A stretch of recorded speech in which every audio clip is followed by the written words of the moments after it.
it's another day na po nga nag-order na punta og Food Panda. Right now, mag-review na punta og food nga itong gi-order. Pero before that, highlights ako sa inyo kumusta naman mo diha. Comment down below kung kumusta na ang inyong buhay-buhay.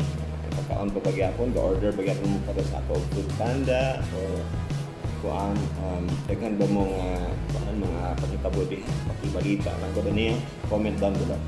Now, sa wala pa naka-subscribe diha, please consider subscribing o kung gusto mo mga content na arap ko din pwede po mag-suggest sa akong mga content. So right now, tungkol kay gutom na kastanan, nalipasan na tayo ng udto.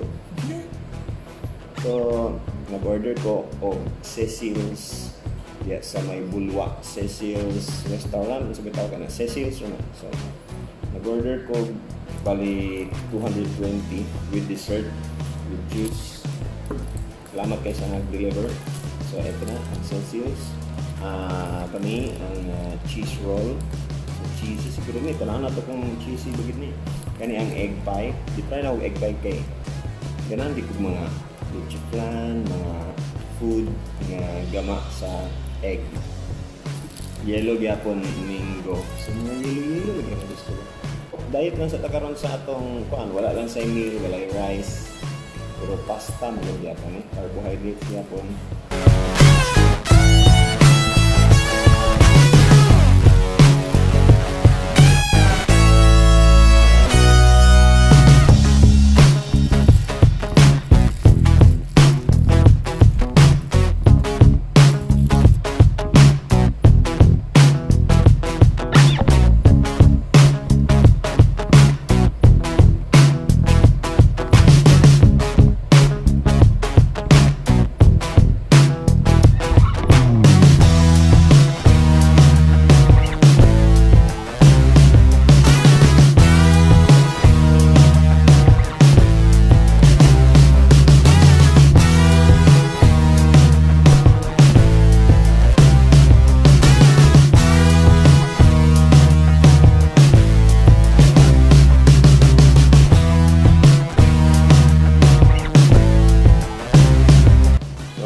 Magkaon, syempre manghugas ata pagkamot, di ba?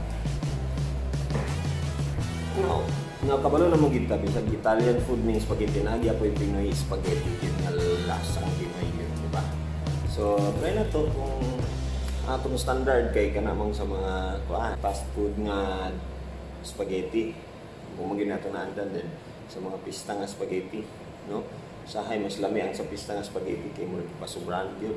Pero sa iPod, na uban mga spaghetti sa pista nga murag general kay siya nga lasa kay para do kay mahurot. Grabe.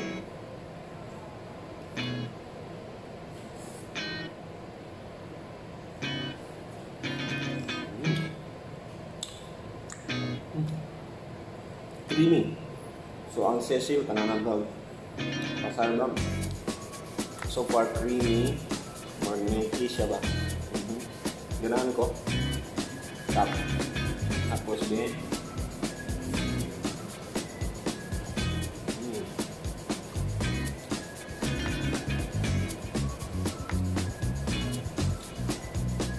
Tamis. In a way. Dili kay tamis. Dili siya tamis. Tamtaman lang gid. Okay. Tapos dagan siya. So pwede na gid pang panito. Naghan ang spaghetti nila tapos na itlog ko dito.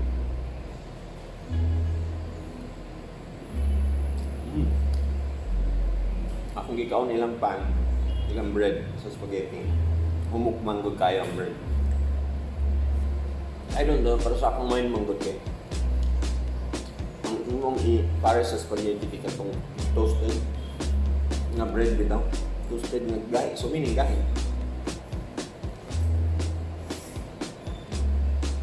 Or sliced bread. Kinsay mahilig ka na. Sliced bread then butan ng spaghetti or mahilig kita nga. Pasit canton butan sa sliced bread. Pancit bihon butan sa sliced bread, di ba? Comment down below kung yan yung lumato. Napansin ako wala sila tissue. Then kanina po lang ilang pa. Kaya mga finger food mo ba? So kanina ang kutsara, at least na sila kutsara para sa spaghetti. Balisod siya tayo kamotor.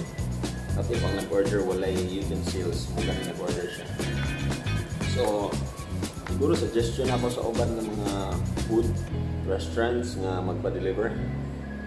Utangin ninyo og kuan, tissue, and kung kailangan og kuan, katong paper nga straw, mas maayo. Hindi na kailangan okay ra gyapon para magkatipid. And then kanila yung ani fork, spork by spork. So speaking of spork, natin trivia about sa mga sport. Watch this. Did you know that sporks are literally older than sliced bread? The first official reference to the word spork appeared in 1909 Century Dictionary. Sliced bread wasn't around until 1928. No one knows who officially invented the spork, though many have claimed it for trademarks and patents both in the United States and other countries since the late 1800s. However, spork was featured in the 2008 movie Wall-E. Oh yes, that Walt Disney Pixar animation movie showed that the robot cannot distinguish whether it was a spoon or a fork. Now you know. Alright, so kauna na nato ang cheese roll, ang tawag nila. Ano na ito kung nabag yung cheese? Kung cheesy bagin siya.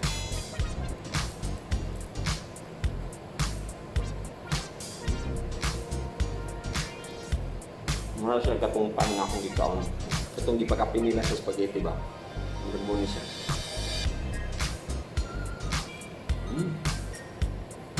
Yeah.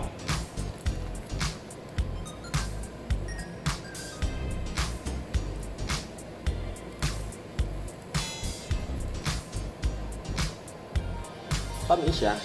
Kaya naman siya sugar sa ibabaw. And at the same time, ang cheese niya katong naman yung level sa cheese nga makaon na to sa mga bakery bitaw mga cheese pandesal yun. Pero nagkadugay, nagkagamay ang mga cheese, diba? So kani siya murag katamtaman lang.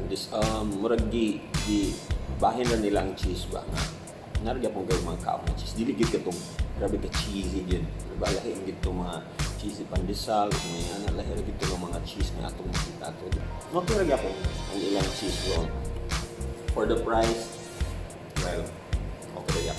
So, kanina ta sa egg pie. Try na ito ilang egg pie, eh. Murag nakapilaw na kong egg pie sa una sa ila. Pero dito sa Divisoria nga sa ito, kani sa Bulwa ni siya nga.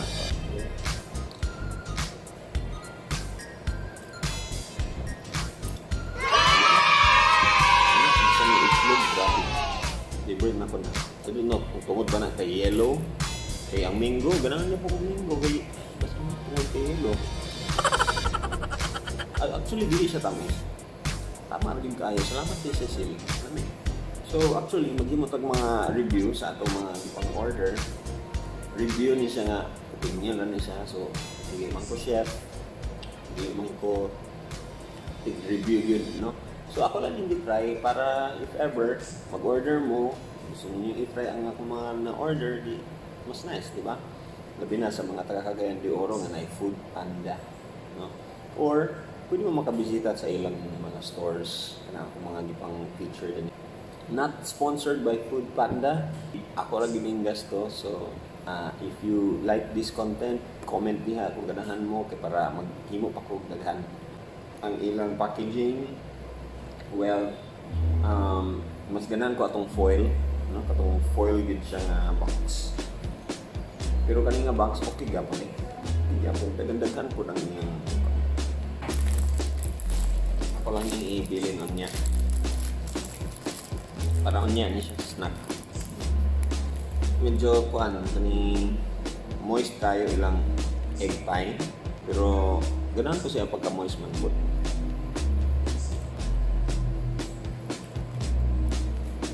So para sa ug kaon ni, please subscribe, comment down below.